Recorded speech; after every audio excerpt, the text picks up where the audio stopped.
کرو یہ دنیا میں جو زندگی ملی ہے وہ پہلی اور آخری مرتبہ ملی ہے. اس سے پہلے ہم دنیا میں کبھی نہیں آئے تھے. مر جائیں گے, اس کے بعد پھر دنیا میں کبھی نہیں آ سکیں گے. موت کی تلوار سر پہ لٹک رہی ہے. ایک ایک سیکنڈ ہمیں موت سے قریب کرتا جا رہا ہے. نہ میری عمر بڑھ رہی ہے نہ آپ کی عمر بڑھ رہی ہے. ہم ہر وقت موت سے قریب ہو رہے ہیں. ایک سیکنڈ کاٹا جیسے آگے بڑھتا ہے, ہم ایک سیکنڈ موت سے قریب ہوتے ہیں. ایک گھنٹہ آگے بڑھتا ہے, ایک گھنٹہ موت سے قریب ہوتے ہیں. ایک دن گزرتا ہے, ایک دن موت سے قریب ہوتے ہیں. ایک ہفتہ آتا ہے, ایک ہفتہ گزرتا ہے, ایک ہفتہ موت سے قریب ہوتے ہیں. مہینہ گزرتا ہے, مہینہ موت سے قریب ہوتے ہیں. اب زندگی نہیں بڑھ رہی ہے میرے بھائیوں, زندگی ختم ہو رہی ہے. زندگی پگھلنے والے برف کی طرح ہے.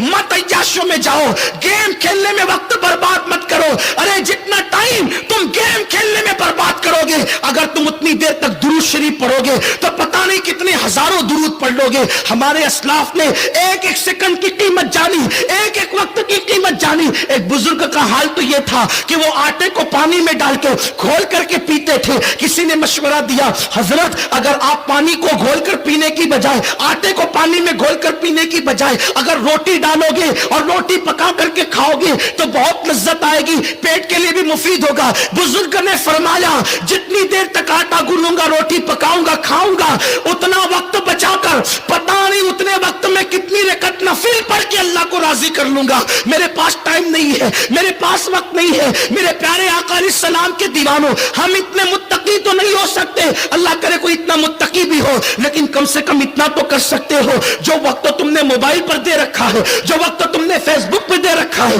جو تم نے لڑکیوں کی ناجائز دوستی پہ دے رکھا ہے, کوئی کام نہیں آئے گا. میرے بھائیوں, جو جائز طور پہ بیویاں بنی ہیں وہ بھی شریک حیات ہے, مرنے کے بعد ان سے رشتے ٹوٹ جائیں گے تو یہ ناجائز رشتے کب باقی رہیں گے. عیاشیاں مت کرو, مت اللہ کے غضب کو چیلنج کرو, اللہ کے غضب کو چیلنج مت کرو.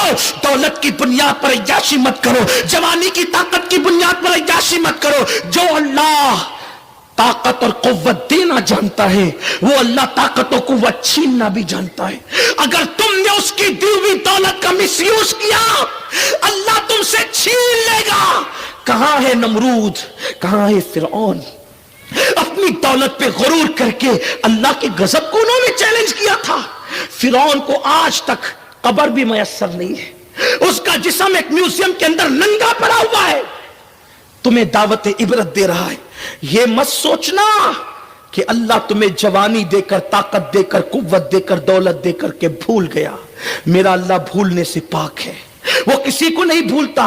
اندھیری رات میں بادل بھی ہو اور تاریکی بھی ہو, ایک جنگل میں کالے پتھر پہ چونٹی چلتی ہے, میرا اللہ اس چونٹی کی آواز کو سنتا بھی ہے اور اس کے چلنے کو دیکھتا بھی ہے. تم سب سے اپنے گناہ چھپا سکتے ہو, رب سے نہیں. سب کو دھوکہ دے سکتے ہو, رب کو نہیں. میرا اللہ فرماتا ہے ہوا معکم اینما کنتم, تم جہاں کہیں ہو تمہارا اللہ تمہارے ساتھ ہے. اور کتنا ساتھ ہے؟ کہتا ہے نحن اقرب الیہ من حبل الورید, اللہ تمہاری شہرک سے زیادہ قریب ہے. چھپ چھپ کر گناہ کرنے والوں, چھپ چھپ کر گناہ کرنے والوں, تم سب سے چھپ سکتے ہو, کیا رب سے بھی چھپ سکتے ہو؟ اپنے موبائل میں زنا کے مناظر ڈال کر, فلمیں, گانے, غزلیں ڈال کر, عورتوں سے جو ناجائز تعلقات ہیں ان کی تصویریں ڈال کر, جو مشکل پاسورڈ تم نے موبائل میں ڈال رکھے, ماں کے ہاتھ لگے تو کھل نہ پائے, باپ کے ہاتھ لگے تو کھل نہ پائے, مشکل پاسورڈ ڈال کے سب سے اپنے موبائل کی گندگی چھپا سکتے ہو. کیا مشکل پاسورڈ ڈال کر رب سے بھی اپنے موبائل کی گندگی چھپا سکتے ہو؟ اپنے جیسا انسان دیکھے ہم گناہ نہیں کرتے, اور اللہ دیکھ رہا ہے تو گناہ کرتے ہو. میلاد کا مقصد کیا یاد کیا, کیا یاد رکھا میلاد کا مقصد؟ بس جاتے جاتے, چونکہ فرمائش ہوئی ہے کہ کچھ دیر اور بڑھا دیں, تو جاتے جاتے ایک پیغام اپنے جوانوں کو دے جانا چاہتا ہوں. دھیان سے سننا, دھیان سے. اللہ دیکھ رہا ہے اس لیے گناہ مت کر. کوئی کچھ نہیں دے گا, کوئی کچھ نہیں دے گا. لوگوں کے درمیان عزت دار بننے کی بجائے خدا کی بارگاہ میں عزت پاؤ. یہ دنیا بے وفا ہے, کسی سے کتنی بھی دوستی کی کوئی نبھاتا نہیں, اور اگر کوئی نبھا لے جائے تو اسے سلام ہے, لیکن قبر میں نہیں آتا. بولو کوئی دوست قبر میں آتا ہے؟ اولاد آتی ہے؟ کوئی نہیں آتا. اس لیے بس ایک بات کہنا چاہتا ہوں, اختتام کی طرف چلتے. ایک حدیث پڑھتا ہوں, اختتام کی طرف چلتے.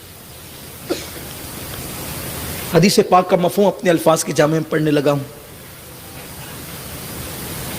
جب کوئی بندہ اکیلے ہو اور گناہ کا موقع بھی ہو اور وہ یہ سوچ کر کے اللہ دیکھ رہا ہے, اس وقت تو گناہ چھوڑ دے تو اللہ اس کی ساری زندگی کے گناہ اسی ایک گناہ چھوڑنے کی وجہ سے معاف کر دیتا ہے.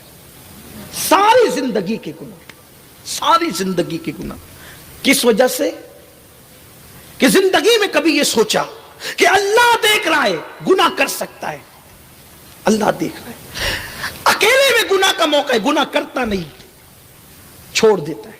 مثال کے طور پہ کسی حسین لڑکی کے چہرے پہ نظر پڑی, دل میں خیال ہے اللہ دیکھ رہا ہے, جھک گئی, اللہ مغفرت کر دیتا ہے.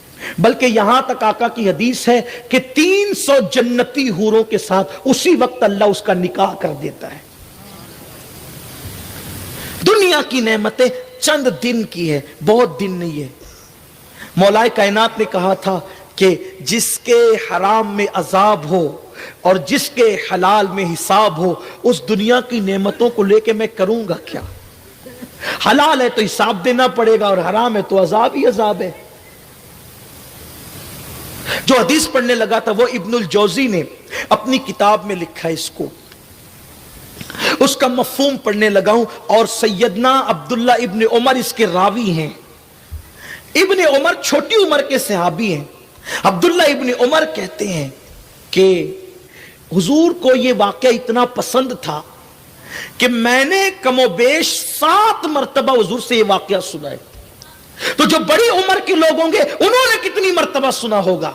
یعنی آقا کریم صلی اللہ علیہ وسلم اپنی محفل میں اکثر اس بات کو دہراتے تھے, اس واقعے کو دہراتے تھے. حضور کو بہت پسند تھا یہ واقعہ.